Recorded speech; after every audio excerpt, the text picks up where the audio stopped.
नमस्कार दर्शक बंधु आज हूँ जनवरी मास 8 तारिख गुरुवार। चलतु नजर पकेबा देश विदेश प्रमुख खबर गुड़िक ता पूर्व चैनल नुआ थिले चैनल को सब्सक्राइब करी पाखरे आसुवा बेल आइकन को ऑन कर रखंतु एमते लेटेस्ट न्यूज सर्वप्रथमे देखिबा पई। तेबे आसंतु आज दिनर गुरुत्वपूर्ण खबर गुड़िक नजर पकेबा। आजिर प्रथम खबर अवपातर रूप नेला बंगोपसागर सृष्टि होता लघुचाप ओडिशा उपरे नाही प्रभाव। सारा राज्य में हाड़भंगा शीत जारी रही। आज 23 सहर तापमात्रा 10 डिग्री तले रही। 38 सहर 12 डिग्री तले सर्वनिम्न रातर तापमात्रा रही सूचना मिली। 3 डिग्री सह जी उद्योग राज्यर सबुठु ठंडा सहर पलटि। तेबे Semiliguda 4.1, Phulbani 5, Rourkela 5.1 degree, Jharsuguda 5.4 degree, Daringbadi 7, किलोरे 7.4 degree, Keonjhar 7.6, चिपिलेमारे 7.7 degree, Sundargarh और भवानीपाटना 7.8 डिग्री रेकर्ड होइछि। तेबे अन्यपटे बंगोपसागर सृष्टि लघुचाप अवपातर रूप नेछि। 24 घंटे आहुरी घनीभूत होई गंभीर अवपात परिणत होबार संभावना रही। तासे ओडिशा उपरे प्रभाव नहीं कोनोसी सूचना मिली नाही बोली सूचना रही। परवर्ती खबर चाषों बड़ खबर आसीगला तारीख। खूब शीघ्र अकाउंट को आसिबो पीएम किसान योजनार 22तम किस्ती। चाषों बड़ खबर आसिब पीएम किसान योजनार 22तम किस्ती टंका।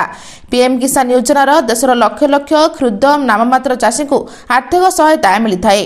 2019 मसीह केंद्र सरकार द्वारा यह योजना आरंभ होता। योजनार लक्ष्य थिला क्षुद्र चाषी को आर्थिक स्तर में मजबूत करबा। तेज पीएम किसान योजना देशर समस्त चाषी को 21तम किस्ती मिलता बेले 22तम किस्ती केबे मिलिबो से ने चातक परी चाहिछंती।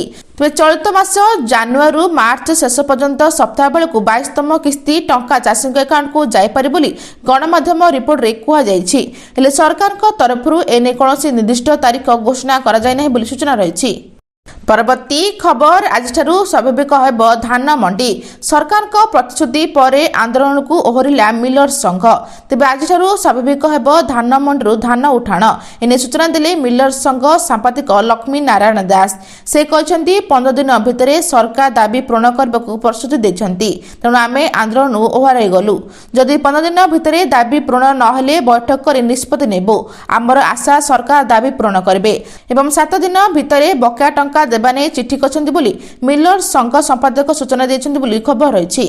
परवर्ती खबर एप्रिल ओडिशा रे जनगणना प्रथम पर्याय शेष हेले 2027 रे द्वितीय पर्याय। एप्रिल ओडिशा रे आरंभ हेब जनगणनार प्रथम पर्याय।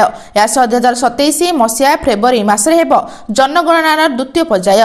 तेबे मिलिथिबा सूचना अनुसार प्रथम पर्याय घर एवं आसबा पात्र गणना हेब आ द्वितीय पर्याय घर को घर हेब जनगणना। तेबे एथिपय नियुक्त हेब लक्षाधिक जनगणना अधिकारी। या पूर्व सबु जिलापालक सह आलोचना करछंती उन्नयन कमिशनर। लोकसभा भवन में उन्नयन कमिशन अध्यक्षतार बसला राज्यस्तरीय जनगणना समन्वय कमिटी बैठक में जनगणना निर्देशक अन्य वरिष्ठ अधिकारी माने उपस्थित थिले बोली सूचना रही।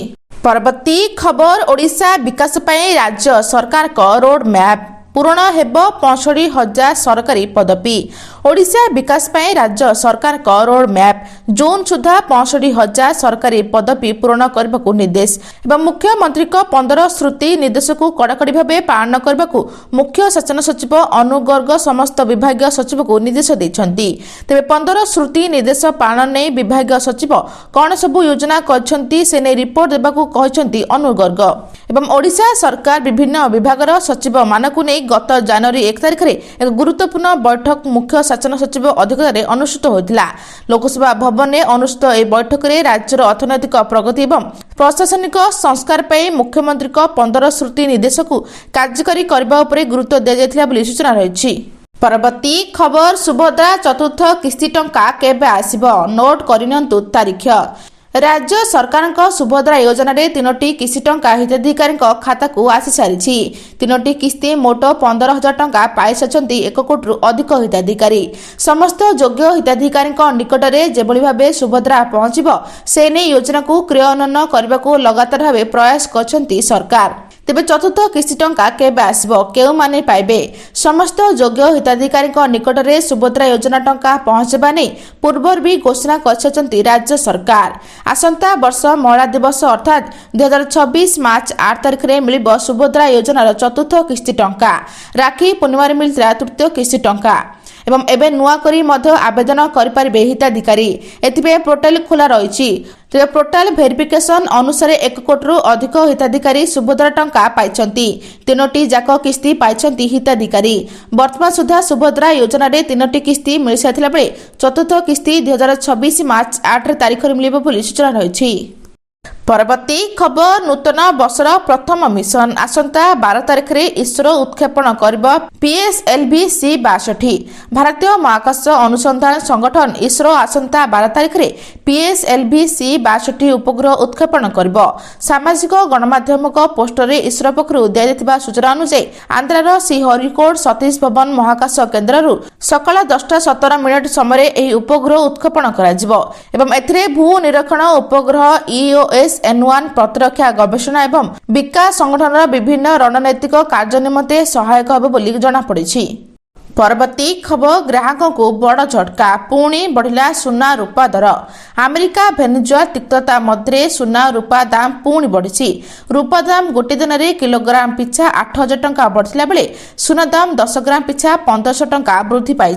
तेरे बुधवार 22 कैरेट सुना दाम 10 ग्राम पिछा 1450 टंका वृद्धि पाई 1,25,950 टंका होता बेले 24 कैरेट सुना ग्राम 10 ग्राम पिछा 1580 टंका वृद्धि पाई 1,37,400 टंका होइछि। ताहासह रूपा दाम किलोग्राम पिछा 8,000 टंका बढ़ी 2,65,000 टंका होइछि। 2 दिनर विरति परे बुधवार एही वृद्धि निवेश को आकृष्ट करथिबा बेले ग्राहक माने चिंतार पड़छन्ति बोली सूचना रहिछि। परवर्ती खबर भेनेजुएला दखल परे तैल भंडार उपरे अमेरिकार कब्जा। 30 रु 50 मिलियन बैरेल तैल बिक्री करिबो अमेरिका। आक्रमण पर तैल किणब ट्रम्प। भेनेजुएला राष्ट्रपति घरे एयर स्ट्राइक करी अपहरण करबा परे एबे भेनेजुएला तेल उपरे डोनाल्ड ट्रम्प को आखि पड़िछि।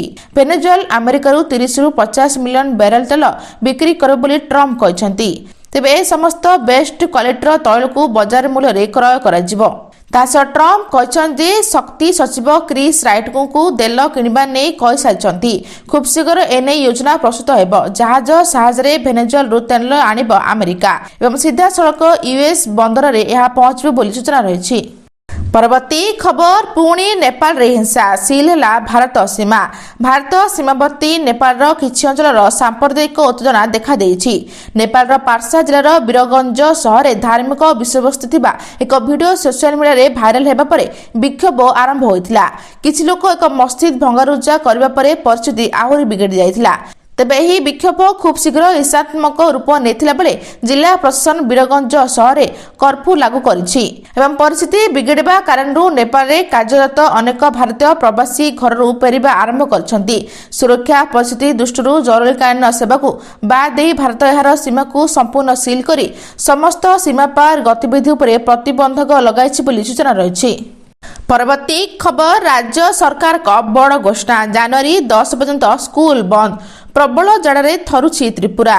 शीत जोगु राज्य सरकार जनवरी 10 पर्यंत स्कूल बंद घोषणा कर भारतीय पाणीपाग विभाग अगरताला अंचल में आगामी 3 रु 5 दिन मध्य सर्वनिम्न तापमात्रा ह्रास पाइबार संभावना प्रकाश करिछि। दिनर सर्वनिम्न तापमात्रा वृद्धि पाइब नाही। मंगलवार दिन आईएमडी अगरतालार निर्देशक डॉक्टर पाथ राय को कहछन्ते आगामी 5 दिन मध्य तापमात्रा 11 रु 15 डिग्री मध्य परिवर्तन हेबो बोली आशा करा जाउछि। 2 दिन पई घन कुड़ी पई सतर्क सूचना जारी कराइछि एवं गत सप्ताह पर्यंत देखा जाइथिबा परी प्रत्येक जिलार गोटे किंबा 2टी स्थान घन कुड़ी हेबार संभावना रहिछि बोली सूचना रहिछि। आज एतिकी दर्शक बंधु भिडियोटी भल लगे चैनल को गोटे लाइक करी सब्सक्राइब करी शेयर करबा जम्मा भी भूलंतु नहीं। रहुछि नमस्कार।